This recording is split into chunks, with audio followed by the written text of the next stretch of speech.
সুখগুলি আরামগুলি যারা বর্জন করে আল্লাহ রাব্বুল আলামিনকে বিশ্বাস করে যারা জীবন পরিচালনা করেছে, আল্লাহ পাক তাদের জন্য জান্নাত রেখেছেন এবং তাদের জন্য বলছেন সাবিকু ইলা মাগফিরাতিম মির রাব্বিকুম ওয়া জান্নাতিন আরদুহা কাআরদিস সামাই ওয়াল আরদ উইদ্দাত লিল্লাযীনা আমানু বিল্লাহি ওয়া রাসূলিহি। আল্লাহ পাক বলেন প্রতিযোগিতা করো আল্লাহর মাগফিরাত কামনার জন্য আর জান্নাতে যাওয়ার জন্য প্রতিযোগিতা করো, আল্লাহর রহমত পাওয়ার জন্য সৎ কাজের প্রতিযোগিতা করো, তাহলে আল্লাহ রাব্বুল আলামিন তোমাদেরকে ক্ষমা করবেন আর তোমাদের জন্য এমন জান্নাত দিবেন যেই জান্নাত আকাশের বিশালতার জমিনের বিশালতার মতো। এই বিরাট জান্নাত তোমাদেরকে দিবেন। এই জান্নাত চিরস্থায়ী সুখ এবং শান্তির জায়গা হবে।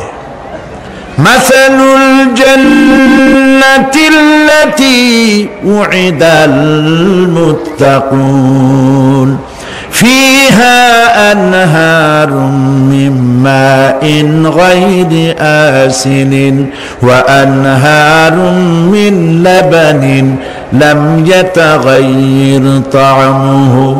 আল্লাহ পাক বলছেন জান্নাত আল্লাহ পাক ওয়াদা করেছেন মুত্তাকিদের জন্য। আল্লাহ পাক জান্নাত দিবেন যে জান্নাতের ভেতরে রয়েছে মধুর প্রস্রবণ, রয়েছে দুধের প্রস্রবণ, রয়েছে সেখানে স্বচ্ছ পানীয় পানির প্রস্রবণ রয়েছে।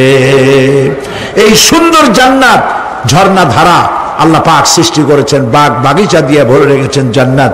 সেই জান্নাতে জান্নাত হবে এয়ার কন্ডিশন, রৌদ্রের তাপ হবে না সেখানে, রৌদ্রের খরতাপ হবে না সেখানে, ঠান্ডার প্রচন্ডতা থাকবে না। কিরকম হবে জায়গাটা?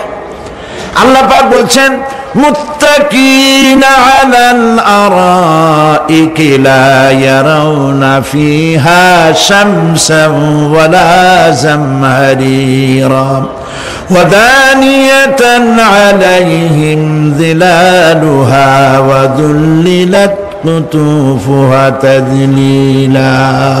আল্লাহ পাক এমন জান্নাত রেখেছেন, সেই আল্লাহ পাক সেই জান্নাতের ভিতরে, জান্নাতীরা পৃথিবীতে মানুষের দুঃখ থাকে, পেরেশানি থাকে, সেখানে কোনো দুঃখ আর পেরেশানি থাকবে না। সেই জায়গাটা হবে শীতাতপ নিয়ন্ত্রিত, না শীত না গরম, চির বসন্ত বিরাজ করবে। জান্নাতীরা সেখানে থাকবে। এই সুন্দর জান্নাত আল্লাহ পাক রেখেছেন মুত্তাকিদের জন্য। সুবহানাল্লাহ। কাফেরদের জন্য জান্নাত হবে, জাহান্নাম হবে চিরকাল।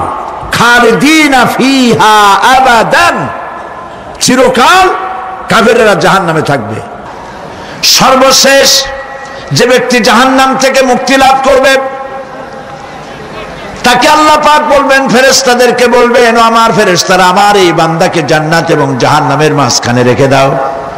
জান্নাত এবং জাহান্নামের মাঝখানে লোকটি যখন থাকার জায়গা পাবে সে জান্নাতের দিকে তাকায়া দেখবে আর কাঁদতে থাকবে। আল্লাহ পাক জিজ্ঞেস করবেন, বান্দারে যুগের পর যুগ ধরে জাহান্নামে কেঁদেছো, আমি রব্বুল আলামিন জাহান্নাম মাফ করে দিয়া জান্নাত জাহান্নামের মাঝখানে রেখে দিয়েছি, আযাব থেকে তো বেঁচে গেছো, এখন কাঁদো কেন? লোকটি বলবে, রব্বুল আলামিন কান্দি এই কারণে, জাহান্নাম থেকে মাফ করেছো, তোমার শুকরিয়া আদায় করি। জান্নাত তো আমার কপালে নাই, কিসমতে নাই, কিন্তু জান্নাত আমি এখান থেকে দেখতে পাচ্ছি, জান্নাতের সুঘ্রাণ আমার নাকে আসতেছে, কপালে নাই যাওয়ার। আমি কাঁদি এই জন্য, তুমি যদি মেহেরবানি করে আমাকে জান্নাতের দরজার কাছে একটু দাঁড় করায় দিতা, প্রাণ ভরে তোমার জান্নাতের দৃশ্যটা একটু দেখতাম। আল্লাহ পাক তার আরজি পূরণ করবেন, বলবেন যাও, ফেরেশতাদের বলবেন এর জান্নাতের দরজার কাছে দাঁড় করায় দাও। জান্নাতের দরজার কাছে দাঁড়িয়ে লোকটি আবার কান্না শুরু করবেন।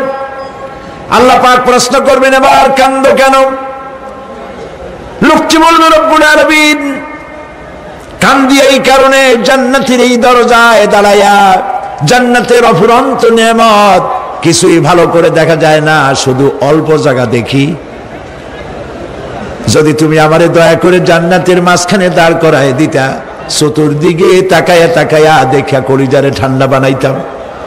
তবে আমি ওয়াদা করি জান্নাতের কোনো নাজ নেয়ামত, কোনো ফল আমি খাবো না, ধরবো না, সইব না।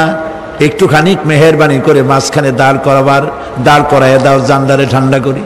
আল্লাহ রব্বুল আলামিন ফেরেশতাদের বলবেন, আমার এই বান্দারে জান্নাতের মাঝখানে দাঁড় করাইয়া দে। আল্লাহর নবী বলেন, জান্নাতের মাঝখানে দাঁড়িয়ে লোকটি আগের চাইতে আরো জোরে চিৎকার মেরে কাঁদতে থাকবে। আল্লাহ পাক বলবেন, বান্দারে কি হলো তোর? দরজার কাছে আসতে চাইছিলে, আইনা দিলাম। আবার এবার মাঝখানে আসতে চাইছো, তাও এনে দিয়েছি। আবার কান্দো কেন? লোকটি বলবে, রব্বুল আলামিন এবার কান্দি এই জন্যে, তুমি যখন দয়া করে একটিবার জান্নাতের মাঝখানে এনে আমাকে দাঁড় করায় দিয়েছো, তুমি রহমান রহিম গফুরুর রহিম, এই জান্নাত থেকে আবার আর বাইর করে দিও না।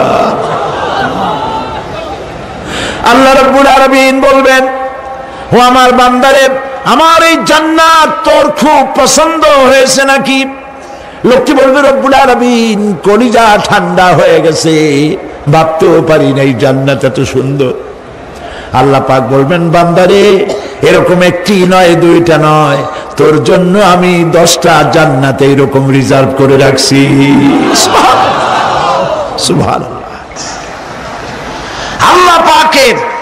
আল্লাহ পাককে ভয় করে পৃথিবীর সমস্ত পাপ থেকে যারা নিজেকে রক্ষা করবে, আল্লাহ তাদের জন্য এই জান্নাত রেখে দিয়েছেন। সুবহানাল্লাহ। সেই জান্নাতের রিসিপশন আপনারা আন্দাজ করতে পারবেন না। রিসিপশন কারে কয়? কি আর প্রধানমন্ত্রী আর প্রেসিডেন্ট, 4টা-5টা পুলিশ আর আর্মি আসে একটা ফট করে সেলুট মারলো, বা শেষ হয়ে গেল, এরকম না।